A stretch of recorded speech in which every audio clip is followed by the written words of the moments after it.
Welcome to only IAS. आज के session में एक बहुत ही इंपॉर्टेंट मुद्दे पे बात करने वाले हैं। एक ऐसा मुद्दा जो बहुत ज़रूरी होने के बावजूद चर्चा का विषय नहीं बनता। ये एक ऐसा मुद्दा है जिस पर कोई बात करना ही नहीं चाहता, जबकि इस पर बात होनी चाहिए। वो मुद्दा ये है कि कई सारे एस्पिरेंट को तैयारी में बहुत लंबा समय लग जाता है। ये लंबा समय आखिर क्यों लग जाता है? इन जनरल आपकी तैयारी में 2 साल का समय लगता है। 1 साल आपको अपना पूरा सिलेबस कंप्लीट करने में लग जाता है और 1 साल आपकी एग्जामिनेशन की साइकिल होती है, जहाँ पे प्रीलिम्स, मेंस और फिर इंटरव्यू होता है और उसके बाद रिजल्ट का इंतजार भी होता है। तो 2 साल का समय तो इन जनरल लगना ही लगना होता है अगर आप एज अ फ्रेशर अपनी प्रिपरेशन स्टार्ट करते हैं तो। लेकिन इतने समय में सभी की तैयारी पूरी नहीं हो पाती। कुछ लोगों को इस तैयारी में उससे ज़्यादा समय लग जाता है, 3 साल, 4 साल, 5 साल या फिर उससे ज़्यादा। आखिर ऐसा क्यों होता है? ये बहुत ही ज़रूरी सवाल है। ये सवाल उनके लिए भी ज़रूरी है जो 2023 में एग्ज़ाम देना चाहते हैं, उसके लिए अपनी प्रिपरेशन स्टार्ट करना चाहते हैं। ये सवाल उनके लिए भी ज़रूरी है जिनके हिसाब से उन्होंने तैयारी में आवश्यकता से अधिक समय दे दिया है। क्या करें कि आपको आवश्यकता से अधिक समय इस तैयारी में ना देना पड़े?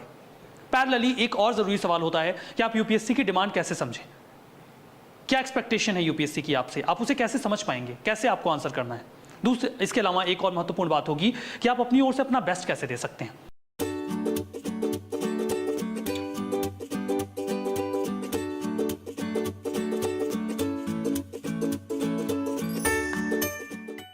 तो 3 इंपॉर्टेंट मुद्दों पे बात करेंगे। सबसे पहले हम चर्चा ये करते हैं कि आखिर ज्यादा समय क्यों लगता है, वाई। बहुत लंबा समय लगने का क्या कारण है आपकी प्रिपरेशन में? इसमें देखिए, जो सबसे पहला कारण होता है दैट इज एनर्जी लेवल का रिड्यूस हो जाना। एनर्जी लेवल का रिड्यूस हो जाना। जब आप तैयारी में आते हैं तो बहुत ही जोशो खरोश से आते हैं, पूरी एनर्जी के साथ अपनी पूरी तैयारी को शुरू करते हैं। सब कुछ प्लान्ड होता है, दिमाग में एक ड्रीम होता है जिसके लिए आप काम करने को तैयार होते हैं। लेकिन ये एनर्जी लेवल कितने समय तक रह पाता है? 2 महीना, 3 महीना, 4 महीना, कुछ लोगों का उससे भी कम। और उसके बाद आपका एनर्जी लेवल गिरने लगता है। इस गिरते हुए एनर्जी लेवल के साथ आपकी इफिशियंसी डाउन होने लग जाती है। और ये इफिशियंसी का डाउन होना एक ऐसे क्रम में आपको लेके जाता है जहां पर आप अपना सिलेबस ऑन टाइम कंप्लीट ही नहीं कर पाते, या वो कंप्लीशन जो आपके सिलेबस के लिए रिक्वायर्ड है वो आप गिवन टाइम फ्रेम में नहीं कर पाते। एनर्जी लेवल का रिड्यूस होना ये एक मेजर प्रॉब्लम है। अगर आप तैयारी में अब एंटर करने वाले हैं तो आपको इंश्योर करना होगा कि आप इस एनर्जी लेवल को मेंटेन करें लंबे समय तक। अगर आप तैयारी में लंबा समय बिता चुके हैं तो उस एनर्जी लेवल को रिवाइव करिए आज से, अभी से, और उसी एनर्जी लेवल के साथ अपनी आगे की तैयारी में जुट जाइए। दूसरी इंपॉर्टेंट प्रॉब्लम होती है distraction and demotivation. Distraction and demotivation, समझिए।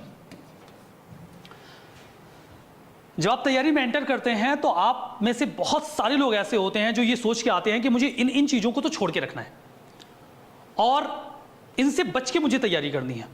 ये कुछ समय तक हो भी पाता है, लेकिन उसके बाद आप कई सारे डिस्ट्रैक्शन से घिरने लगते हैं, कई सारे दोस्त बन जाते हैं और आपके पास कई सारे तरीके आ जाते हैं जिनके जरिए आप अपना टाइम वेस्ट करना शुरू करते हैं।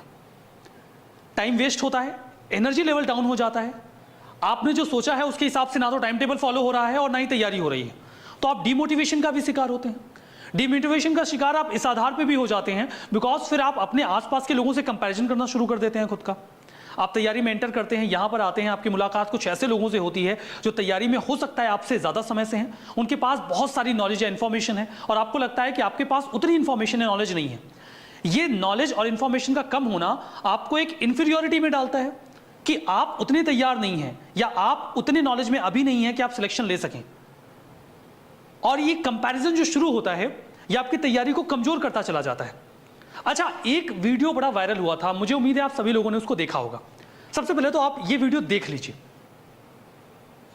इस वीडियो में आपको एक बात समझ में आई होगी कि जो रनर है वो दौड़ रहा है और उसके पैरेलल वो कैमरामैन दौड़ रहा है।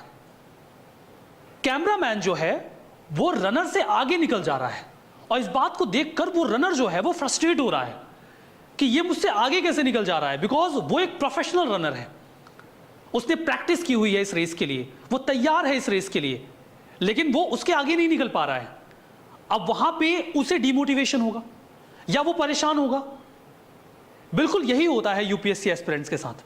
जब आप तैयारी में आते हैं तो आपको कुछ ऐसे लोग मिलते हैं जो आपके हिसाब से आपसे ज्यादा नॉलेज वाले हैं, ज्यादा एनालिसिस है उनका, ज्यादा इंफॉर्मेशन है उनके पास, और फिर आप अपना खुद का कंपैरिजन उनके साथ करते हैं। यहां पे आप एक पॉइंट मिस करते हैं। वो पॉइंट क्या है? वो पॉइंट ये है कि उस कैमरामैन ने दौड़ना कहां से शुरू किया है। वो रनर अपनी पूरी रनिंग साइकिल कंप्लीट करके आ रहा है, अपनी पूरी एनर्जी एग्जॉस्ट करके, और उस कैमरामैन ने महज कुछ मीटर पहले दौड़ना शुरू किया है, तो वो तो तेज दौड़ ही लेगा। इवन रनर तो इस बात को लेकर भी फ्रस्ट्रेट हो रहा था कि वो तो कैमरा लेके दौड़ रहा है और मैं तो ऐसे ही दौड़ रहा हूं और फिर भी मैं उससे तेज नहीं निकल पा रहा हूं। ऐसा ही कई दफा आपको ऐसा लगता है कि किसी के पास जॉब भी है और फिर भी वो आपसे ज्यादा इंफॉर्मेशन रखे हुए हैं, गिवन कि उसने कहां तैयारी शुरू की है। अगर किसी व्यक्ति ने आपसे पहले तैयारी शुरू की है तो उसके पास आपसे ज्यादा एनालिसिस या इंफॉर्मेशन का होना वाजिब है, जबकि आपका तो अभी सिलेबस भी कंप्लीट नहीं हुआ।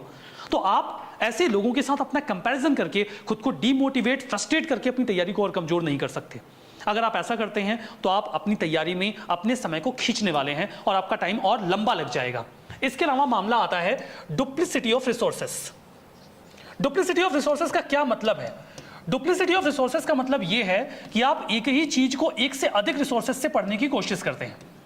आपने एक सब्जेक्ट उठाया, उसकी एनसीईआरटी पढ़ ली, अगर आप इंस्टीट्यूशन में जाते हैं तो आपने मटेरियल वगैरह फॉलो कर लिया, आपने एक स्टैंडर्ड बुक पढ़ ली और आपने कोई एक वैल्यूएडिशन मटेरियल भी पढ़ लिया, इतना हो गया, काफी है।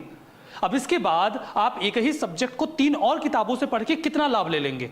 कॉस्ट बेनिफिट नहीं निकलेगी। हो सकता है 4-6 इंफॉर्मेशन एक्स्ट्रा मिल भी जाए, तो उतनी मोटी इंफॉर्मेशन अवेल करने का कोई मतलब नहीं बनता। तो अगर आप डुप्लिसिटी ऑफ रिसोर्सेज के चक्कर में पड़ेंगे तो आपकी तैयारी का कोई अंत नहीं है। आप पॉलिटी, हिस्ट्री, इकोनॉमी पढ़ते रहिए, इस ब्रह्मांड के अंत समय तक पढ़ते रहिए, वो खत्म नहीं होंगे, वो चलते रहेंगे, क्योंकि रिसोर्सेज की कोई कमी नहीं है। तो आप डुप्लिसिटी ऑफ रिसोर्सेज से बचिए। एक ही चीज को कई सारे रिसोर्सेज से पढ़ने से कोई लाभ नहीं होने वाला है। कुछ लिमिटेड रिसोर्सेज आपको पढ़ने हैं, एनसीईआरटी पढ़नी है, स्टैंडर्ड बुक्स पढ़नी है, कोई अगर आपने इंस्टीट्यूशन फॉलो किया है तो उसका मटेरियल पढ़ना है, और एक कोई वैल्यू एडिशन मटेरियल पढ़ना है, बस हो गया। इतने में आपकी बात बन जाएगी, इतने से आपका काम हो जाएगा। तो आपको इस चीज को अवॉइड करना है, ठीक है। चौथा, कि आप जो सेल्फ स्टडी है या किसी, मान लीजिए आपने कोचिंग वगैरह फॉलो की है, तो उसकी जो स्टडी है आप उसे सही तरीके से मैनेज नहीं कर पाते हैं। देखिए क्या होता है, प्रिपरेशन करने जो लोग आते हैं वो 2 तरीके के होते हैं। एक ऐसे लोग होते हैं जो किसी कोचिंग में जाके क्लास कर लेते हैं, कुछ ऐसे लोग होते हैं जो कोचिंग में क्लास नहीं करते बल्कि वो सेल्फ स्टडी फॉलो करते हैं। अब दोनों ही लोगों के साथ एक प्रॉब्लम आती है, ध्यान से समझिएगा। जिसने मान लीजिए कोई कोचिंग क्लास नहीं ली, वो सेल्फ स्टडी करने जाता है। सेल्फ स्टडी में चाहिए होता है हाई लेवल का डिसिप्लिन।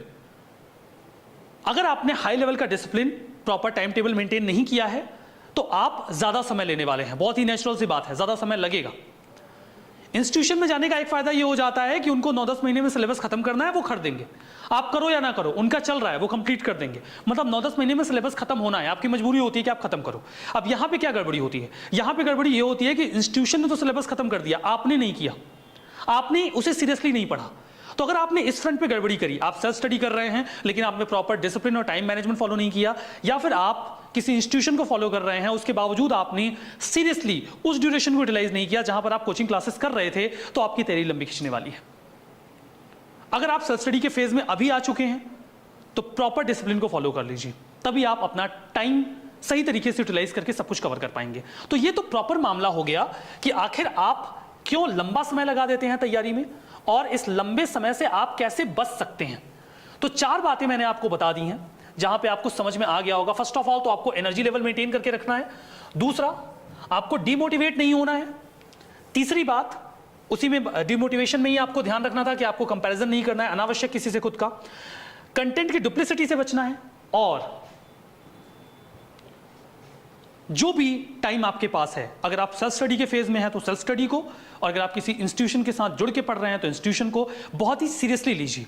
प्रॉपर डिसिप्लिन में टाइम मैनेजमेंट के साथ पढ़िए। आप अपना टाइम बचाएंगे और गिवन टाइम फ्रेम में जो भी आपने डिसाइड किया होगा अभी से या उसके बाद आप अपनी तैयारी कंप्लीट कर लेंगे। दूसरा मामला आता है कि आखिर आप यूपीएससी की डिमांड को सही तरीके से कैसे समझ सकते हैं। यूपीएससी की डिमांड को सही तरीके से समझने का जो सबसे पहला तरीका होता है, that is you need to stick to the syllabus. आपको खुद को सिलेबस से जोड़ के रखना होगा। ये टॉर्च होती है जो बताती है आपको कहाँ क्या और कैसे पढ़ना है। आप प्रीवियस के क्वेश्चन पेपर्स भी देखेंगे तो सिलेबस के साथ स्टिक करके ही आते हैं, लेकिन हम सिलेबस अच्छी तरीके से फॉलो नहीं कर पाते, हम यहाँ वहाँ जाके पढ़ने की कोशिश करते हैं। ऐसी आपाधापी में अक्सर गड़बड़ी हो जाती है, तो सिलेबस के साथ आपको स्टिक करना है। दूसरा, प्रीवियस के क्वेश्चन पेपर, ये आपका गाइड है, ये आपको बताता है। देखिए प्रीवियस के क्वेश्चन पेपर्स रिपीट नहीं होते, बहुत कम संभावना होगी कि वो रिपीट होंगे, वो रिपीट नहीं होंगे, उनका नेचर रिपीट होगा। आपको पता चल जाएगा कि अगर इस टॉपिक पे इस नेचर का क्वेश्चन बन सकता है तो इस नेचर का क्वेश्चन इस टॉपिक पे भी बन सकता है, मतलब मुझे इस नेचर को संज्ञान में लेके अपने इस टॉपिक को कवर करना है। तो सिलेबस, प्रीवियस ईयर का क्वेश्चन पेपर, इस चीज को आपको ध्यान में रखते हुए अपनी जो पढ़ाई है उसको कंटिन्यू करना है। तीसरा, आपको करंट से बिल्कुल अपडेटेड रहना है। जो कन्वेंशनल क्वेश्चंस भी एग्जाम में पूछे जा रहे हैं उनका कहीं ना कोई लिंक आपको करंट अफेयर्स में मिल जाता है। प्लस अगर आप करंट अफेयर्स से अपडेटेड हैं तो आप यूपीएससी को समझ पाते हैं, और जो वो समझना चाहती है, जो आपसे जानना चाहती है, आप उसे सही तरीके से लिंक करके समझा भी पाते हैं। चौथा, आपको रहना है प्रैग्मेटिक, प्रैक्टिकल और ओपन। जब आप प्रैक्टिकल रहेंगे और ओपन रहेंगे अपने थॉट्स में तो आप यूपीएससी को समझ भी पाएंगे और जवाब भी दे पाएंगे। यूपीएससी के क्वेश्चंस हाल फिलहाल में काफी प्रैक्टिकल होते हैं, आपके आम जीवन से संबंधित जुड़े होते हैं, अपने आसपास जो आप चीजें देख रहे होते हैं, आपका ऑब्जर्वेशन अच्छा होना चाहिए, तभी आप यूपीएससी के क्वेश्चंस को हैंडल कर पाएंगे। तो ये तो मामला हुआ कि आप यूपीएससी के डिमांड को कैसे समझ सकते हैं। अब इसके बाद आपको यह समझना है कि आप अपना बेस्ट इस तैयारी में कैसे दे सकते हैं। बेस्ट आप अपना कैसे दे पाएंगे कि आप गिवन टाइम फ्रेम में अपनी तैयारी कर सकें, आप ज्यादा समय ना लगाएं और आपकी तैयारी बहुत ज्यादा स्ट्रांग हो जाए। इस चीज को समझने के लिए पहली बात जो आपको ध्यान में रखनी है, that is time management. Time management is the key. Time management को लेकर इसके पहले भी कई बार बात हो चुकी है। टाइम मैनेजमेंट में आपको इस बात को ध्यान में रखना है कि आपका टाइम मैनेजमेंट बहुत हार्ड नहीं होना चाहिए। अगर आपका टाइम मैनेजमेंट बहुत हार्ड है, आर टू आर है, तो उसके फॉलो होने की संभावना बहुत कम होती है। एक फ्लेक्सिबल टाइम मैनेजमेंट बनाइए। टाइम मैनेजमेंट दिन का होना चाहिए, हफ्ते का होना चाहिए, महीने का होना चाहिए। जी जान लगा के उसे फॉलो करिए।